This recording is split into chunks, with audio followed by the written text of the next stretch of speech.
ሰላም ጤና ይስጥልን ክቡራን የዩቲዩብ ቤተሰቦች፣ የሰዓቱን አጫጭር መረጃዎች እየቀርብ ያለው እስከ ፍጻሜው አብራችሁን ቆዩ።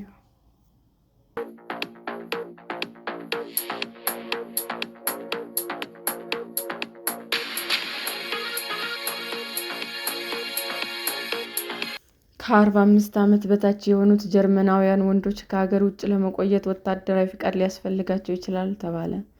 በፈቃደኝነት ላይ የተመሰረተው ወታደራዊ አገልግሎት በሚያስተዋውቀው የጀርመን አዲስ ሕግ መሰረት ከ17 እስከ 45 ዓመት ዕድሜ ያላቸው የሀገሪቱ ዜጋ ወንዶች ከሀገር ውጭ ለረዥም ጊዜ ለመቆየት ፈቃድ መጠየቅ ሊያስፈልጋቸው እንደሚችል ተገለጸ። በታህሳስ መጨረሻ ወደ ሥራ የገባው የወታደራዊ አገልግሎት ማዘመኛ ሕግ ዩክሬን የወረረችውን ሩሲያ ስጋት መደቀኗን ተከትሎ የጀርመን ጦር ለማጠናከር ያለመ መሆኑ ተነግሯል። የመከላከያ ሚኒስቴር ቃል አቀባይ ለቢቢሲ በላከው መግለጫ ዕድሜያቸው 17 እና ከዚያ በላይ የሆኑ ወንዶች ከ3 ወር በላይ በውጭ አገር ሲቆዩ ቅድመ ፈቃድ ማግኘት እንደሚጠበቅባቸው አረጋግጧል።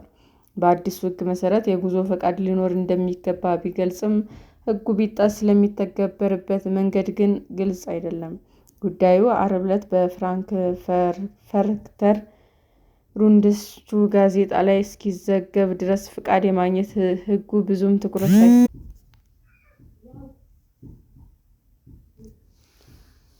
የመከላከያ ሚኒስቴሩ ቃል አቀባይ ድንቡ አስተማማኝና ትርጉም ያለው የወታደራዊ ምዝገባ ስርዓት ለማረጋገጥ የታሰበ መሆኑን ተናግረዋል። ድንገተኛ አደጋ በሚከሰትበት ጊዜ ማን ለረዥም ጊዜ ከሀገር ውጭ እንደሚቆይ ማወቅ አለብን ብለዋል። ይህ በወጣቶች የሚያስከትለው ተጽዕኖ እጅግ ሰፊ ስለሆነ እንደሚችል ያልሸሸገው መግለጫው አላስፈላጊ ቢሮክራሲን ለማስወገድ ደንቦች እየተዘጋጁ መሆኑንም አክሏል። ለሕጉ መሰረት የሆነው በ1956 የወጣው የወታደራዊ ምዝገባ ሕግ ነው። ይህ ሕግ የታህሳሱ ጨምሮ በተደጋጋሚ ማሻሻያ ተደርጎበታል። ከቅርብ ጊዜ ወዲህ ማሻሻያ በፊት በነበረው አሰራር መሰረት የተራዘመ የውጭ ቆይታ ሪፖርት የማድረግ ግዴታ የሚተገብረው ጀርመን በብሔራዊ የመከላከያ ወይም ጦሯን በማዘመን ሂደት ውስጥ ከሆነች ብቻ ነው።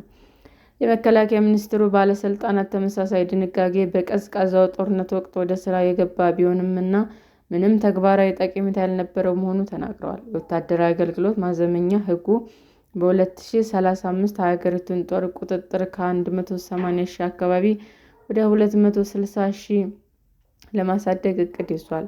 በታህሳስ ወር የጀርመን ፓርላማ በፈቃደኝነት ላይ የተመሰረተ የወታደራዊ አገልግሎት ማዘመኛ ሕግ ወደ ሥራ እንዲገባ ድምፅ ሰጥቷል። በዚህም መሰረት ከጥር ወር ጀምሮ ከ18 ዓመት በላይ ዕድሜ ያላቸው ወጣቶች ወደ ጦር ለመቀላቀል ስላላቸው ፍላጎት መጠየቅ ይላክላቸዋል። ከሐምሌ 2027 ጀምሮ ደግሞ ጦርነቱ ቢቀሰቀስ ለአገልግሎት ብቁ መሆን አለመሆናቸው ለመወሰን የአካል ብቃት ግምገማ ማድረግ አለባቸው። ሴቶች ለወታደራዊ አገልግሎት በፈቃደኝነት ሊሳተፉ ቢችሉም በጀርመን ሕግ መሰረት እንዲያገለግሉ ሊገደዱ አይችሉም። እቅዱ በጎ ፈቃድ አገልግሎት ለሚሰጡ የሚተገበር ቢሆንም የጸጥታ ሁኔታው ከተባባሰ ወይም በጣም ጥቂት በጎ ፈቃደኞች ብቻ ከመጡ የግዴታ ወታደራዊ አገልግሎት ሊታሰብበት ይችላል። ሕጉ በፓርላማ ሲጸድቅ ብዙ ወጣቶች ሕጉን በመቃወም ተቃውመዋል። ሰላም ጤና ይስጥልን ውድ የዩቲዩብ ቤተሰቦቼ እንዴት ናችሁ?